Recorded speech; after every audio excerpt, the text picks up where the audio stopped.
पड़ेगी। बीज को अगर वृक्ष बनना है तो बीज को पूरा मिटना होगा। पत्थर को प्रतिमा बनना है तो उसको पूरा टूटना होगा, बिखरना होगा, दर्द सहना होगा। दूध को घी बनना है, अपने आप को 100 डिग्री से उबालना होगा। अगर आपको अमीर बनना है और जैसे आप हो वैसे ही बन जाओ तो बन गए होते भैया, बन गए होते। जैसे आप हैं उससे ही करोड़पति अरबपति बनने वाले होते, बन गए होते। बदलना होगा। बाहर से कोई फर्क नहीं पड़ेगा कि कल क्या होगा, परसों क्या होगा, आज क्या हुआ। मुझे फार्मूला पता है। तू तेरे ट्रांसफार्मर की ऊर्जा बढ़ाए जा, तू तेरे अंदर गोला बारूद भरे जा, तू तेरे अंदर अपग्रेडेशन करे जा, तू तेरे अंदर पावर हाउस बने जा। क्योंकि सारी दौलत उधर खींची चली आती है जहां दौलत का फोकस स्ट्रांग होता है। ऊर्जा वहीं बहती है जहां ध्यान जाता है। और मेरा ध्यान और मेरा फोकस ग्रोथ पे है कि तो मैं चीख चीख के 3 साल 5 साल से आपको कह रहा हूं, अपने अंदर परिवर्तन ला, बाहर परिवर्तन विस्फोट के साथ होगा। अपना नजरिया, अपने अंदर के चेंजेस करो, अपने आप को अपग्रेड करो, आपकी जिंदगी आपको अपग्रेड कर देगी। आपके बैंक बैलेंस लबालब हो जाएंगे। जिस दिन 2018 को मेरे पास 5 पैसिव इनकम नहीं आती थी, 3 पैसिव इनकम आती थी। आज 2020 में अपन फिर मार्च में मिल रहे हैं, वही मार्च का महीना, 3 साल पूरे। मैं आपको सिर्फ इतना, और इस बीच तो दुनिया में कुछ न कुछ बड़े से बड़े हादसे हो गए, कई मंदियां आ गई, कई चीजें आ गई, दुनिया की कई इंडस्ट्रियां बर्बाद हो गई, क्या ऊपर नीचे सब तबाही। चाहे कुछ भी हो जाए, जो खुद अपने आप का निर्माण करने के लिए, अपने को बदलने के लिए तैयार है, उसका बाहर में कुछ नहीं बिगड़ता, कुछ नहीं बिगड़ता। तो आपको क्या लगता है 3 साल में मेरे पास चैलेंजेस नहीं आए होंगे?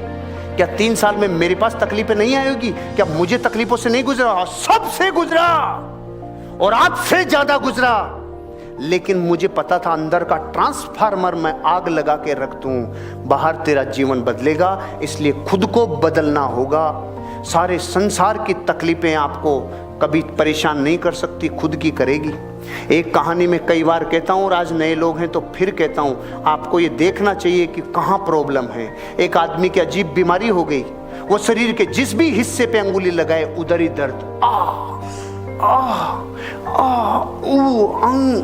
ये कौन सी बीमारी? तो सबसे पहले तो भारत का आदमी बंगाली के पास जाता है, पड़ोस में जहाँ होता है, उसने उसका पूरा चेक कर लिया, पकड़ में नहीं आया। फिर वो बड़े SMS हॉस्पिटल में भेज दिया, वहाँ भी बीमारी समझ में नहीं आई, ये कौन सी। फाइनली दिल्ली एम्स में गया, पूरा खोल के स्कैन कर लिया, बीमारी पकड़ में नहीं आई। लास्ट में गाँव में घूम रहा था, एक वैद्य जी मिले, वैद्य जी ने देखा तो पता चला अंगुली में ही दर्द था, साला अंगुली में ही दर्द। अब मैं आपसे कहता हूं, दर्द अंगुली में हो और चेक सब करा लें, कभी रिजल्ट आएगा? तो आप पूरे विश्व को गाले दो, मंदी से मंदी मंदी मंदी, पूरी दुनिया जीत रो भाई, तेरी अंगुली में दर्द है, अंगुली में दर्द है। नहीं, एक ही घटना से रिजल्ट अलग अलग नहीं आ सकता। एक ही घटना से रिजल्ट अलग अलग अगर आ रहा है तो प्रॉब्लम खुद के अंदर है। वर्तमान से घबराना मत, कभी भी वर्तमान से घबराना मत।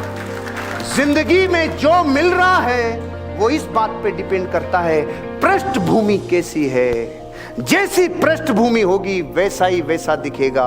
रात दिन सांप ही सांप की फिल्में देखोगे तो कभी रात को रस्सी भी दिखा दी ना आपके ऊपर, ऐसे बाहर रे रस्सी नहीं है रे, क्योंकि वो ही दिखता है जो रात दिन पृष्ठभूमि में बना हुआ होता है। खुद को नहीं बदलोगे तो बाहर कुछ नहीं बदलेगा। बैंक बैलेंस को देखे जाओ, इसमें कब आएगा, इसमें कब आएगा, कभी नहीं आएगा। तू पूरा घुस जा इसमें, फिर भी नहीं आएगा। वो तब आएगा जब खुद के ऊपर काम करना होगा। मैं जो खुद के ऊपर वर्क करेगा, जो खुद का निर्माण करेगा, उसके ही जीवन में कुछ बदलाव आएगा। जो खुद के में नहीं करे और बाहर की तरफ परिवर्तन चाहे तो बैंक बैलेंस में कभी परिवर्तन आएगा? कार कभी आएगी? कभी रकम आएगी? कभी नेम फेम गाड़ी बंगला आएगा? कभी नहीं आएगा, क्योंकि बुझा हुआ दीपक दूसरे बुझे हुए दीपक को रोशन नहीं कर सकता। खुद को बदलना होगा और खुद को बदलने का फार्मूला है आपकी आदतों को बदलने का फार्मूला। समझ में आ रहा है?